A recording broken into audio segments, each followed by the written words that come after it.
Schedule nga ni Baby Yan ngayon ng vaccine. Alas 8 na nga din kami nagising. Pinunasan ko na nga lang din si Baby Yan at binihisan. Matagal nga din kasi kami nakatulog kagabi. Yung suot nga na dimit ni Baby Yan pang 6 to 9 months na nga kasi hindi na nga din kasya yung 3 months niya. Abay, ang bilis nga lang talaga ng panahon. Nagsiliitan na nga din yung damit niya. Tawang-tawa pa nga din dito si Baby Yan. Mamaya iiyak na nga din yan. Pumunta na nga din kami ng health center. Tapos pagkadating nga din namin doon, tinimbang na nga din si Baby Yan. Tapos yung timbang nga niya yung nasa 6.1 na nga din siya. Tsaka kinuhanan na nga din siya ng height. Patayo-tayo nga lang muna kami dito habang nag-aantay ngang tawagin si Baby Yan. Antok na nga din tong batang to, tapos kinukulit ko nga para hindi makatulog. Ito na naman yung mga araw na pahirapan na naman sa pag-aalaga kay Baby Yan. Tuwing vaccine nga lang yan siya, umiiyak palagi. Maya-maya nga tinawag na nga din kami, tapos ginigising ko na nga din si Baby Yan. Kaso ayaw pa rin niyang magising.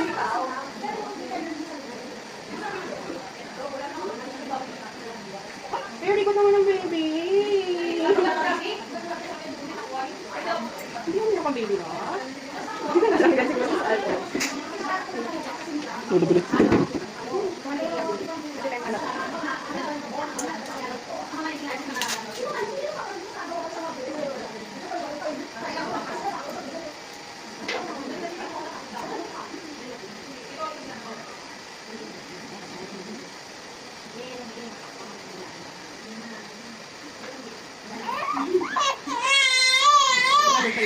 Okay, rest mo na. Sorry. Ay ko sorry, baby.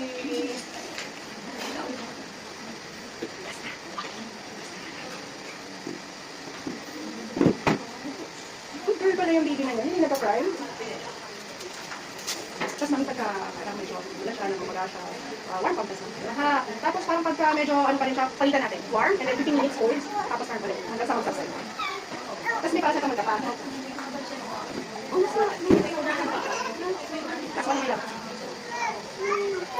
Mapakasabi ko.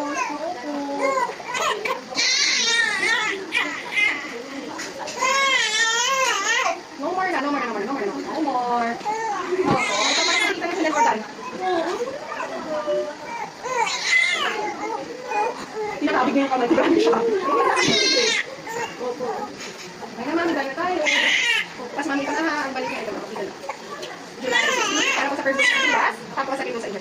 Tatlong injection nga ang tinuro kay Baby Yan, tapos isang oral. Dumaan nga lang muna kami dito sa butika para nga bumili ng full fever. Tapos bumili na nga din kami ng tinapay. Pagka-uwi nga din ng bahay, pinahiga ko na nga din si Baby Yan kasi antok na nga din siya. Tapos tinanggal ko na nga din yung cotton na nilagay sa legs niya. Pinahiran ko na nga din ng wipes kasi lalagyan ko nga din ng full fever. Ito nga lang din yung ginagawa ko pagka-uwi nga agad namin ng bahay. Tapos yung extra ng full fever